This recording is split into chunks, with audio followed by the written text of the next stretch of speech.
Now, Martin Sheen has made his mark on Hollywood.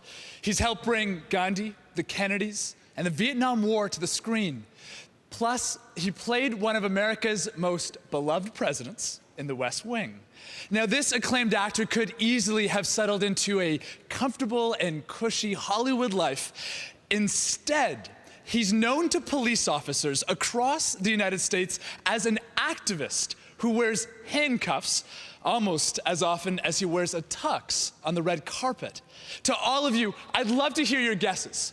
How many times do you think Martin Sheen has been arrested for civil disobedience and protesting on social issues? 4, 6, 5, 10. Martin Sheen has been arrested more than 60 times. He's ended up in handcuffs for his beliefs. That's a rap sheet, almost as long as his list of film credits. He may be an actor by training, but he's an activist at heart.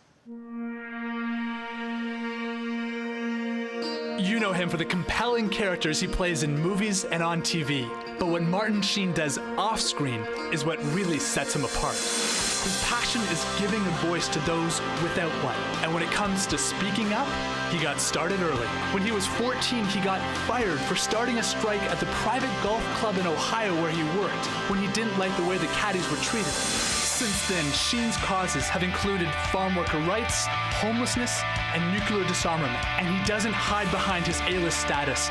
He's been arrested more than 60 times for speaking out and being on the front line. Please welcome our shameless idealist, Martin Sheen.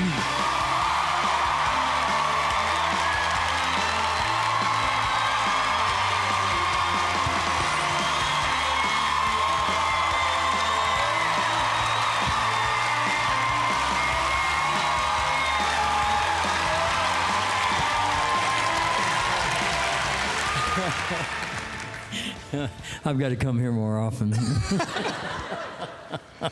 In my teenage years, I grew up watching you and loving every performance on The West Wing. So I gotta ask, do a lot of people still walk up to you and say, "Hello, Mr. President"? Oh, yeah, it happens all the time. I was talking earlier. This actually happened to me not too long ago. I was getting on a plane at LAX, and a guy walked past me and said, "Good morning, Mr. President. Air Force One in the shop." Now, you make the news for your arrests almost as often now as your movies. So in this stage of your career, do you consider yourself more of an activist or an actor? Well, you know, I can't really separate the two, and I never had any conscious idea about doing that. It was just a natural progression of my life. You know, I grew up in a very large, poor, immigrant, working-class family in Ohio. There were 10 of us in the family, 9 boys and 1 girl.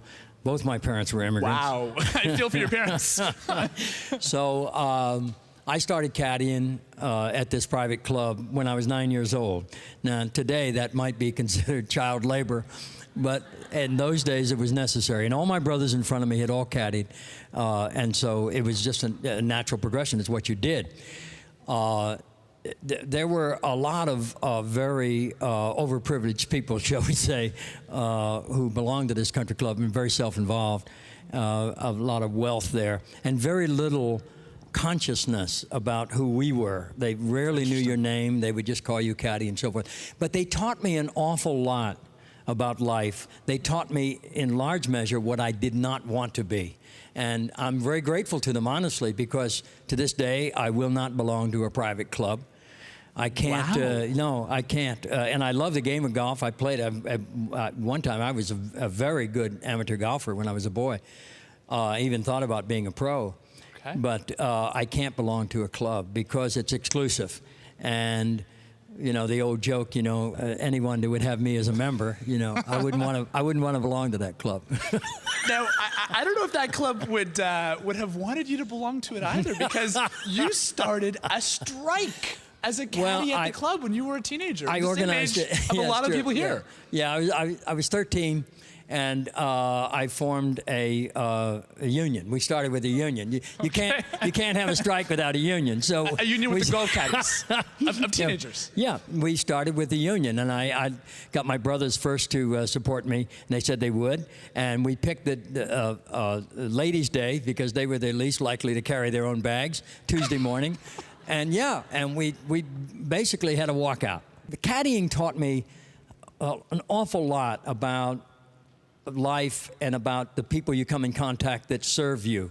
You know, I can't bear it when someone is unkind to a waiter or a servant of any level. It just, because I was in that position for 9 years of my life growing up, you know. So I identify with that very closely.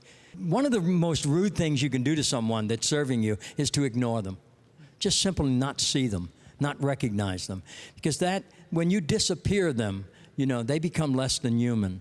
And I think one of the ways that we honor each other is by recognizing each other, is just being present to one another. You know, when somebody's having a hard day in the restaurant or carrying your bag and doing any one thing, to just recognize that means the world to people. Now, these were extremely, if I can call them, advanced considerations for a teenager. You were organizing a union, a wildcat strike, looking for rights and respect. Where did that sense of social justice come from? Yeah, well, my dad, you know, worked in a factory for almost 46 years and it was not allowed to belong to a union. So, no, I understood it, you know, from the top down, you know. My dad worked in this place and never made more than $170 a week. You know, after 46 years, that was his top pay. And, you know, he was Hispanic and an immigrant and started at the bottom, worked his way up as far as he could go.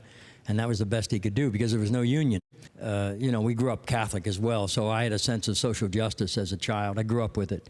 Yeah, it was morally right to do the right thing. And my dad was such a scrupulously honest man that it was very hard to be around him because he knew when you were lying. You know? You could just see it in your eyes. Oh, yeah, he could tell. And we knew how honest he was, and we knew that he knew. And so it was always easier you didn't have to remember what you said if you told the truth. It was the same story all the time. But if you lied, you had a real problem trying to remember your lie. And so I owe that to my father, really, yeah. Coming up, we'll have more with actor and activist Martin Sheen.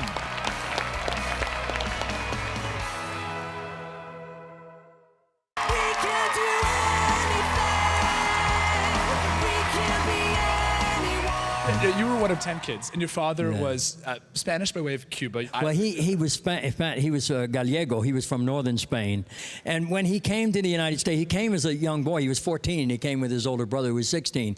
And they were denied entry at Port of New York because at that time, there was a quota on Spaniards because of the Spanish-American War.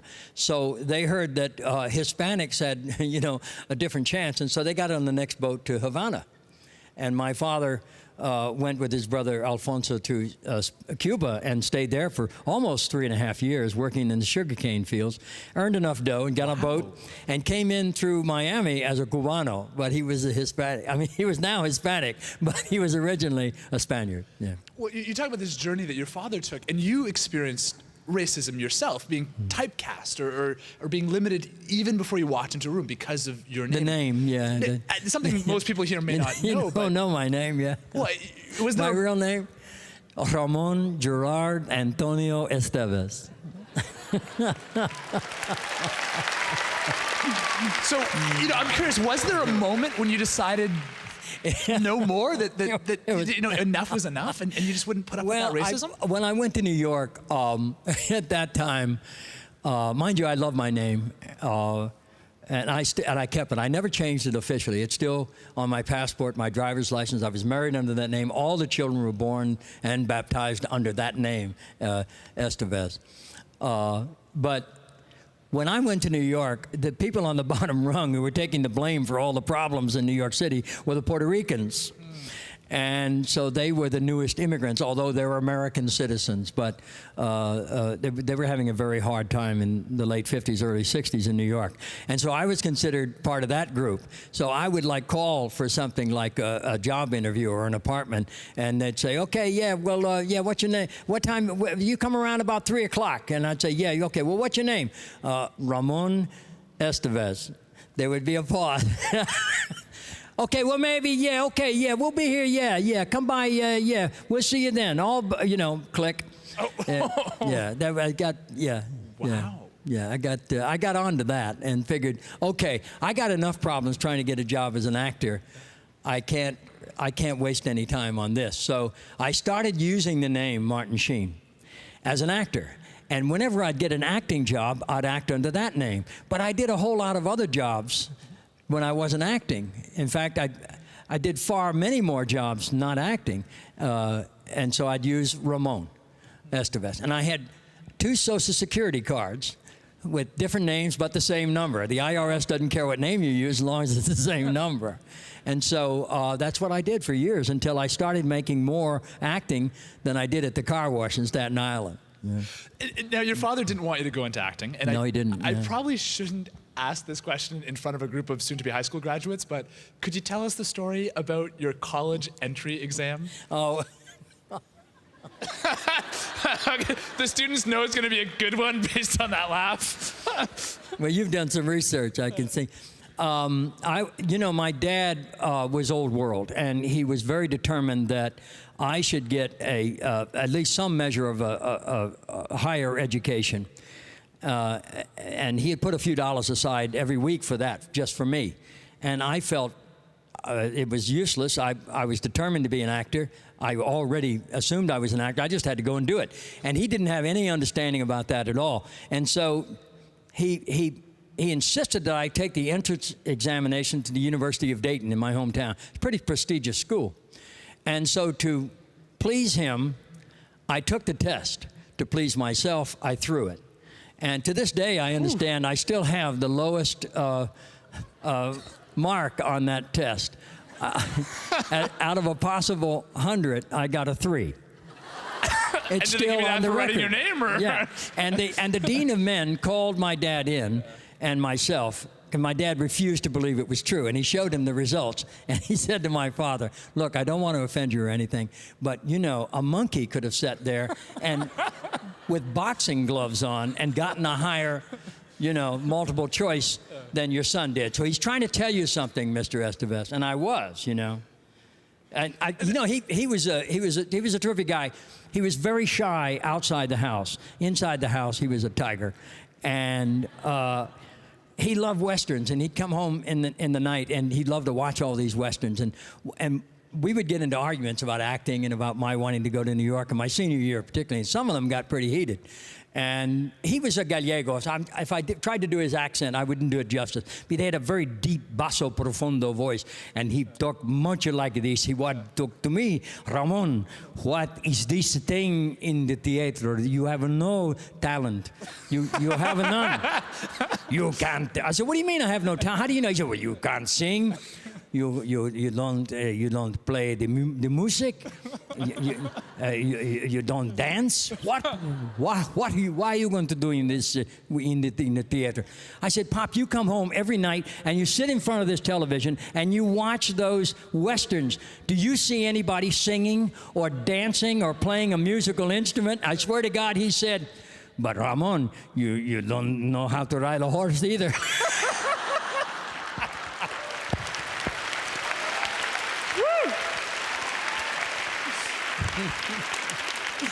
Now, I'm fascinated because you eventually enrolled in the National University of Ireland, but when you were 65. 65, yeah. And I'm curious, did you do that to finally please your I started your wondering if I'd there? missed something. Yeah.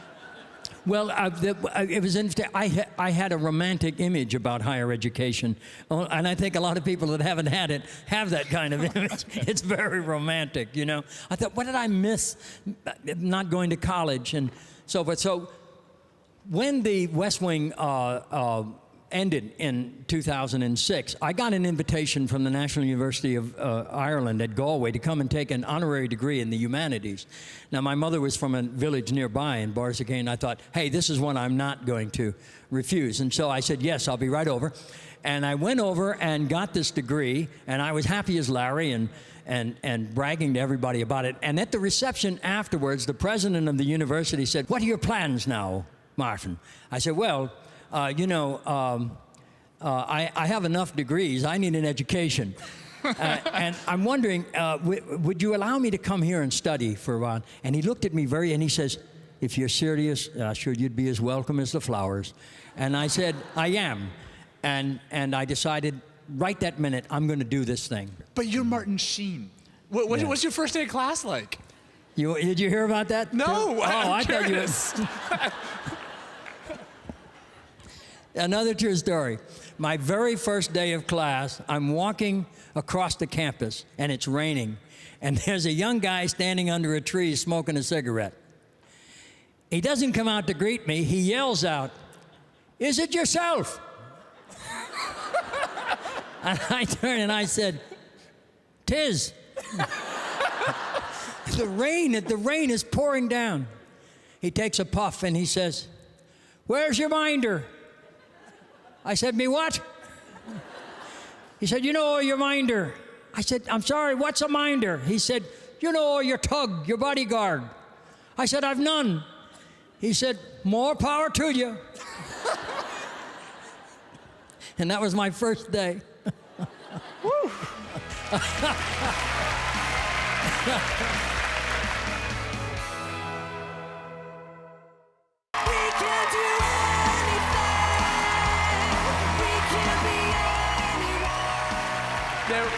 We got a lot of young people here who are excited to ask you questions. Okay.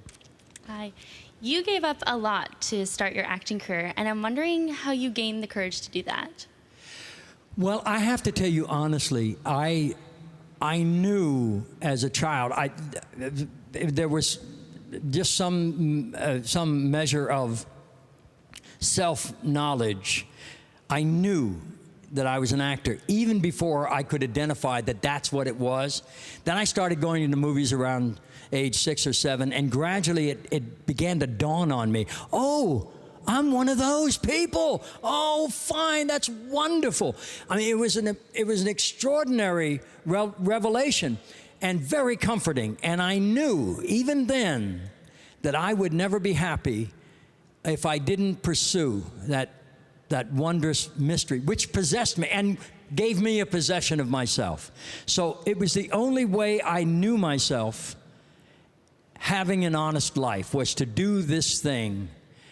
And I knew that I would not be myself if I did not do that thing. And so it was just a natural progression, a foregone conclusion. I was bound to do this thing, whatever it was, you know. So I did, and it's my own fault. Now, you started on stage, quickly made it onto the screen, enormous success. Was it all it was cracked out to be? Oh, no, God, no. You know, when I was growing up, James Dean was the rage.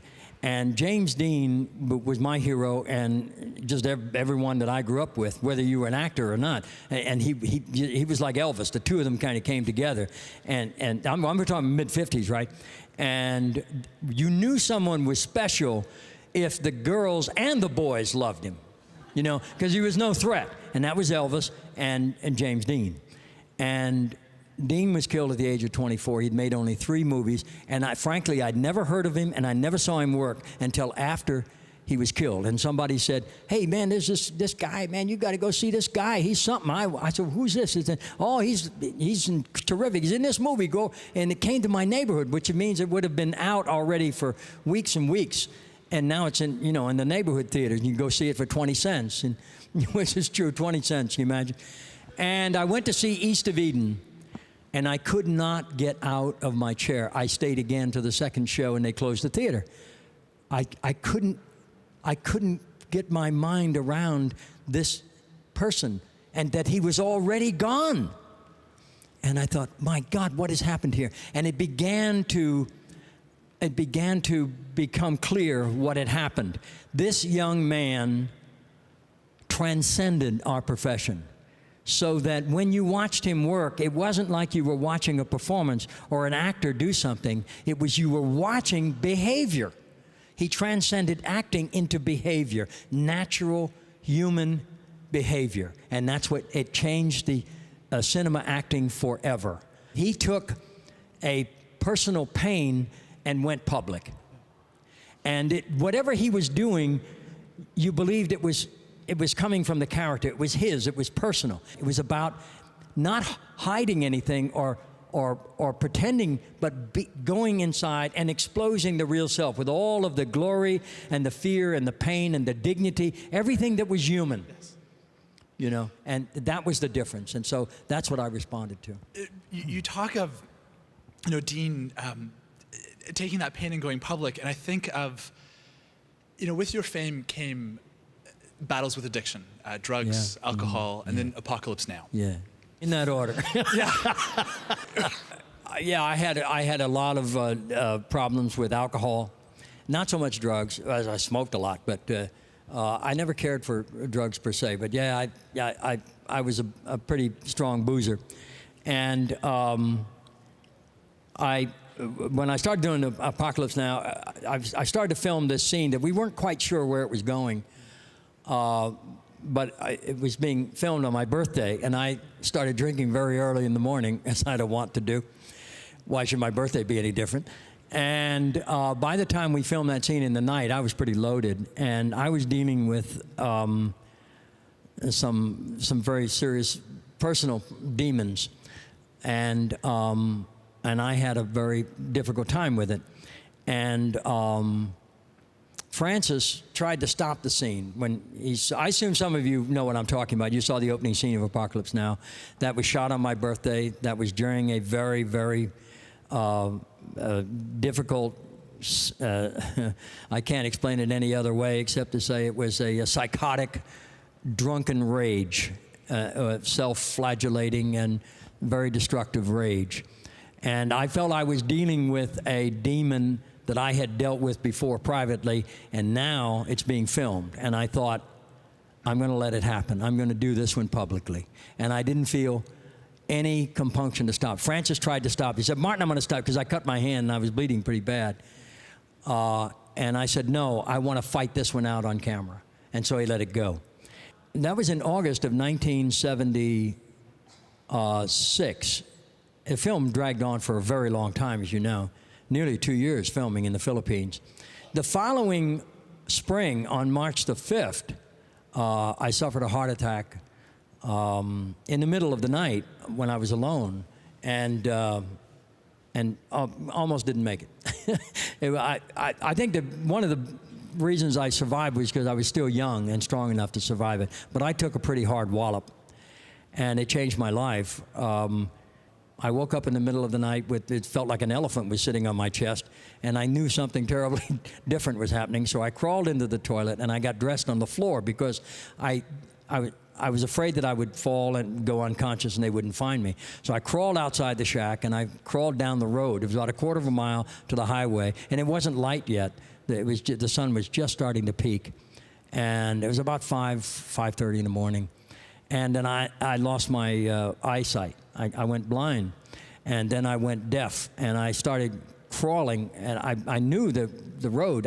You felt the gravel, so I knew I was still on the road. And it was then that I realized that this is it. You're not going to make it. This is what it is to die. And strangely enough, I wasn't frightened. It was like, okay, what's the big deal, you know? It was only when I decided to live, and I did actually decide to stay alive, that the pain really got severe. And I didn't realize how close I'd come to the end until later when they told me how bad the attack was. And at one point during the journey, I felt that I could control it. I felt myself drifting away, and there wasn't any pain during that, and there wasn't any fear or anxiety about it. And I knew I was dying.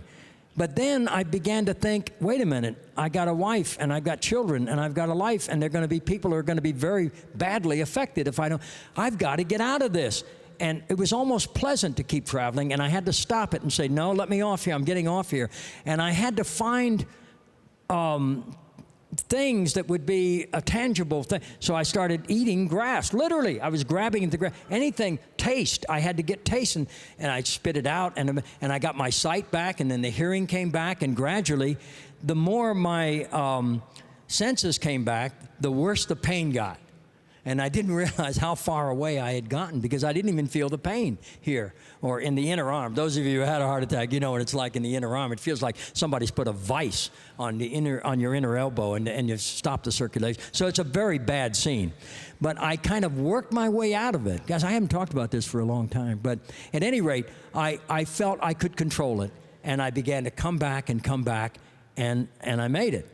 Finally, they phoned my wife and said that he's going to be at Makati Medical Center, and they wheeled me down this long corridor, and just like in the movies, you're seeing the faces and lights flash over your head, and then this little face appeared, and it stayed, and it was right here, and I began to, it was Janet, my wife, and I looked at her, and she smiled, and she leaned down and whispered in my ear, "It's only a movie, babe."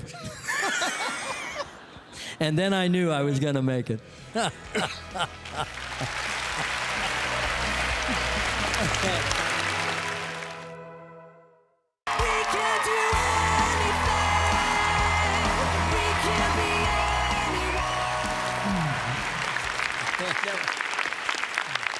Now, we know you for your work helping others. But during that time, when you were overcoming that battle, particularly with addiction and those challenges, who helped you through those dark times?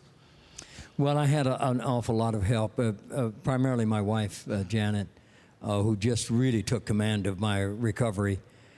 And my kids, they were not there at the time, and they heard about it on the radio at home, and they were very concerned. And they came over, and the one kid in particular who was really, really affected was Charlie. And Charlie would not leave my sight. And he's a baseball freak, as you may know. And at this time, he was about 11. And he brought 2 mitts and a baseball with him.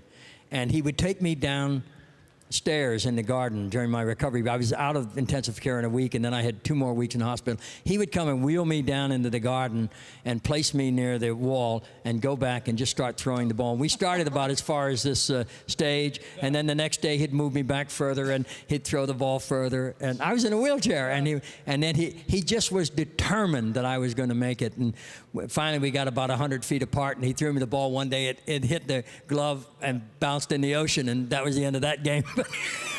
Because they don't play a lot of baseball in the Philippines. But he was the most concerned. And we pretty much duplicated that scene in Wall Street. When he comes to the hospital and I played his father, that scene was taken right out of the Philippines. We actually played that scene in real life. Yeah. Please. Yeah. Yeah, I'm curious if part of what motivates your amazing work in service is because you know what it means to need a helping hand. Well, of course, that's part of it. But I think it takes one to know one. You know, if you're feeling something and you see someone else that's going through a similar kind of experience, you know that they can't feel very much different than you do. And you can either keep that to yourself and stay to yourself, or you can extend yourself and just make contact. But the real reason you do it is for yourself. I think the reason we help others is so that we know that's who we are. We're capable of doing that. And we have to do it in order to know ourselves as that kind of person. Otherwise, we become the thing that we detest. We separate ourselves so often with our things, our materialistic, but also our emotional things. Oh, I don't want to get involved with him. He's too much trouble, and she's a windbag, and she's that, and I don't want to be bothered. You know what I'm saying? We put up all these barriers because we don't want people inside us. And so our natural inclination, it seems to me, is to do something for others, for ourselves, so that we know ourselves to be that person that we project. We look in the mirror and we're not turned away. We're not embarrassed by our own behavior. And so it's like taking it personal, taking responsibility for what we do, but doing it for ourselves. Because very often we have very little change on others, you know, even members of our family, we're struggling to help. And very often they're the most difficult ones to reach, you know, but we continue to do it for our own growth and our own transcendence, I think. Now,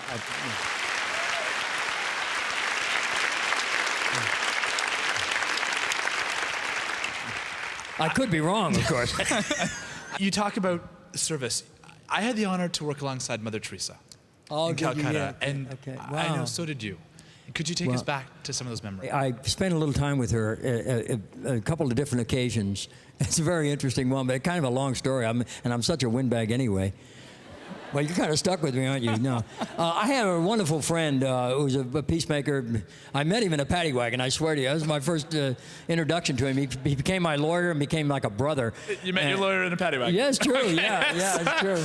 And when we went to the station house, and he's going around collecting everybody's tickets. You know, you get a ticket and you have to appear. I said, what? Weren't you arrested with us? And he said, yeah. And he said, I'll defend you. You don't have to come to court. And I said, how you going to? He said, I'm a lawyer. And I said, but you were in the paddy wagon. You were just arrested. He said, yeah, I know. I believe in the same thing, he said. And he did. And we've been together ever since. Joe Cosgrove, he's one of my heroes. At any rate, he called me up one day and he said, listen, I'm going to Rome on a peace mission. I want you to join us. And I said, well, that'd be great. Okay, what do I do? This is during the Gulf War in January '91.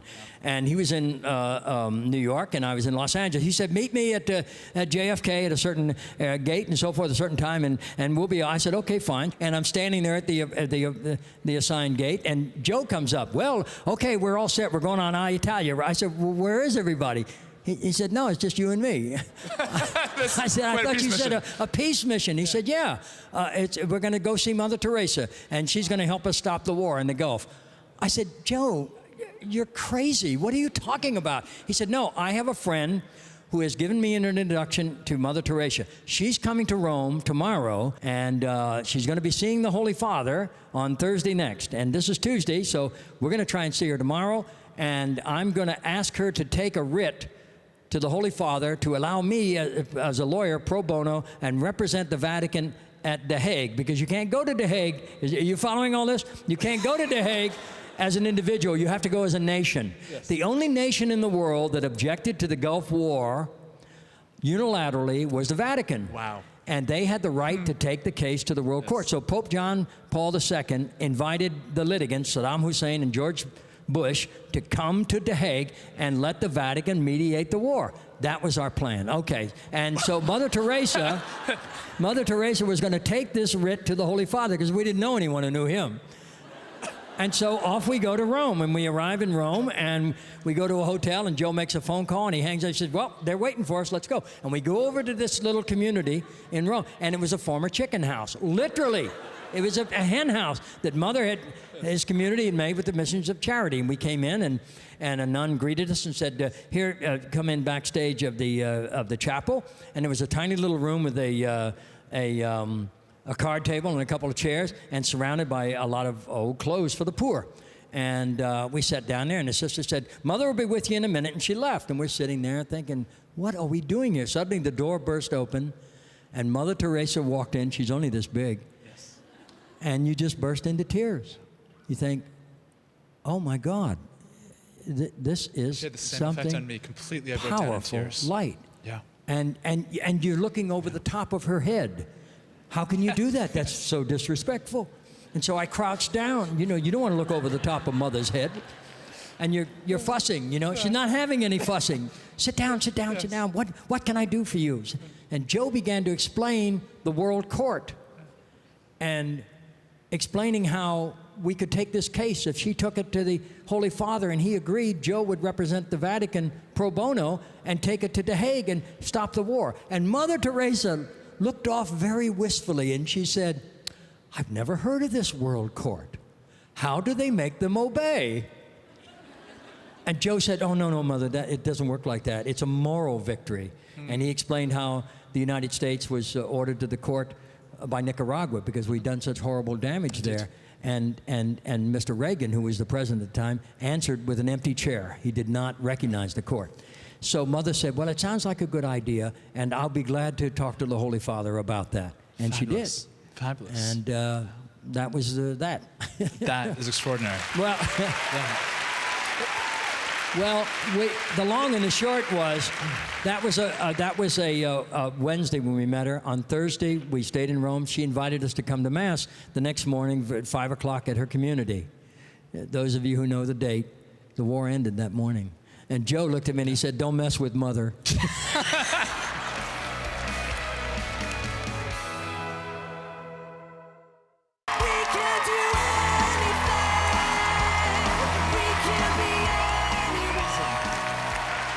Now, you've been involved in causes from ending the war in Iraq to Darfur to workers' rights. I can't even name them all. Is there one that speaks to your heart especially deeply?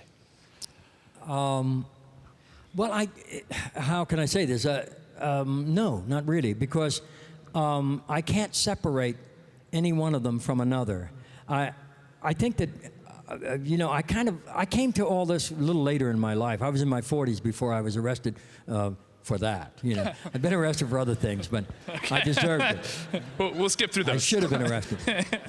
But for social justice, I was in my 40s. Wow. And I began to realize what a fragmented life I lived. I was husband and father over here. I was actor over here. I was activist over there. I was brother here. And I said, wait a minute, this is diluting, the whole. So I began to realize that the fragmentation took away from being the whole person, being an honest person. And so I brought them all together so that whether I was acting, I was no less an activist, or if I was being an activist, I was no less an actor or a husband or a father or a friend or a brother. I began to realize that I had to take the same person. And as long as every effort I was making was an honest one, not a successful one, but an honest one, then I was free. And I would go about it and whatever. Because so many of these incidents came up where we would protest, and you'd end up in jail.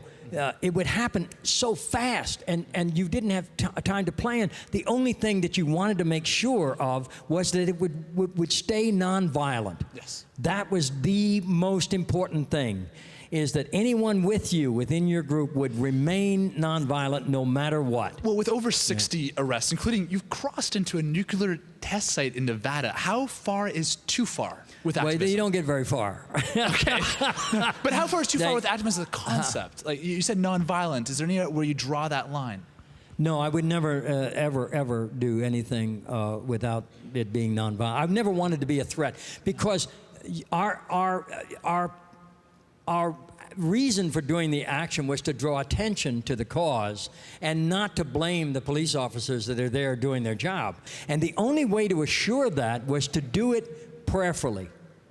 And so when we got close to the spot of demarcation where they read you the riot act and say, one, you may not go another, you're under arrest if you go over, you have 30 seconds to disband, and we would say, we have come here for this purpose and we're going to pray about it, and boom, you hit your knees and you start praying, and that's it. And it would disarm them, and it made it a lot safer.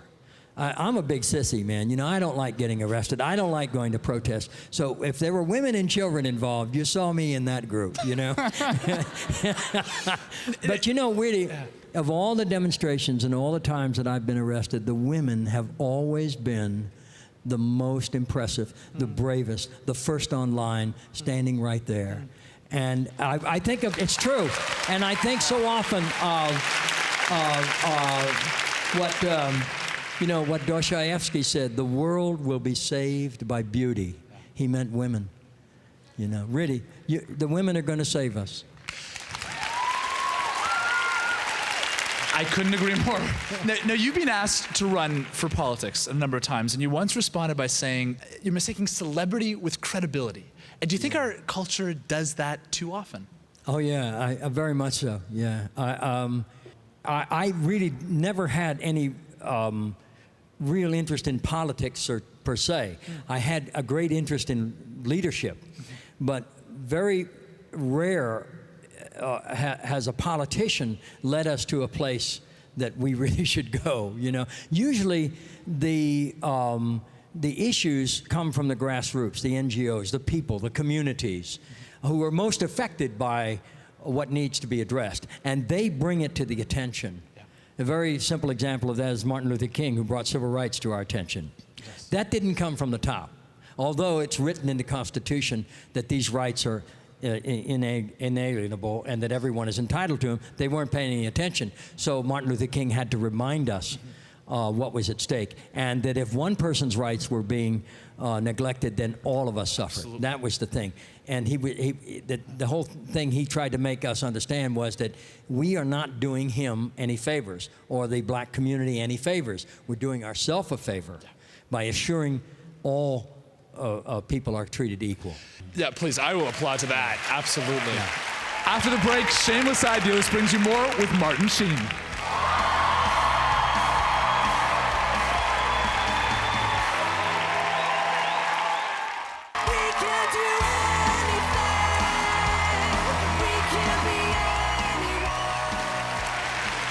I'm curious, has Obama turned out to be the closest thing the world's yet seen to the president that you played, President Bartlett? Oh, yeah, yeah. He's a very, very special man. We have not seen the likes of such a man since John Kennedy, frankly. The intelligence, the grasp of problems, the sheer majestical kind of talent to lead. He just disarms you, you know, and he has instilled a great deal of trust that we had lost over the previous 8 years, and particularly outside the country, in other countries as well. I travel an awful lot, and we're getting back now what we had so taken for granted over the years. How we were viewed in the world. Well, for 8 years before Obama, it was disgraceful, frankly. And it was very hard to travel and keep your head up, you know. And Obama has restored all that. And I think even if you didn't agree with him, you'd have to say it's very clear that he's on our side. You know?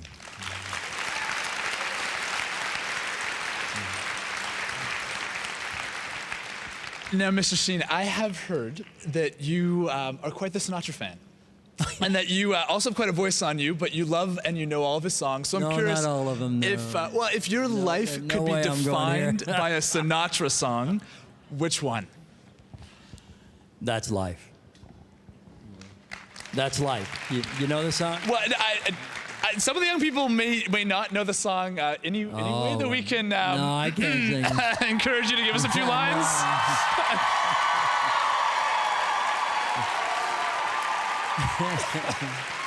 That's life. So all the people say, standing up in April, shot down in May. Well, if, you know, it goes on, and I've been down. I've never done it. Thank you so much, our shameless idealist, Martin Sheen.